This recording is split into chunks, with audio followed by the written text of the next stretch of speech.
Իմ աջակցությունն եմ հայտնում Հայ Առաքելական եկեղեցուն, ամենայն հայոց կաթողիկոսին, գերեվարված սրբազաններին եւ խստորեն դատապարտում եմ Հայ Առաքելական եկեղեցու նկատմամբ իրականացվող համակարգային տեռորը եւ այս բառը պատահական չեմ կիրառում, սա իսկապես տեռոր է, այն ինչ որ կատարվում է, ոչ այլ ինչ է, եթե ոչ բռնաճնշում Հայաստանի Հանրապետության նկատմամբ կատարվում է դենացիֆիկացիայի գործընթաց Հայաստանի իշխանության, ինչպես նաև Ադրբեջանի հրահրմամբ եւ հարցը պետք է դիտարկել հենց այս համատեքստում, քանի որ Հայ Առաքելական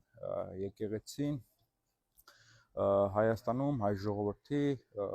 հիշողության ամենակայացած եւ ամենաշարունակական ինստիտուտն է Առաքելական եկեղեցին զուտ կրոնական կազմակերպություն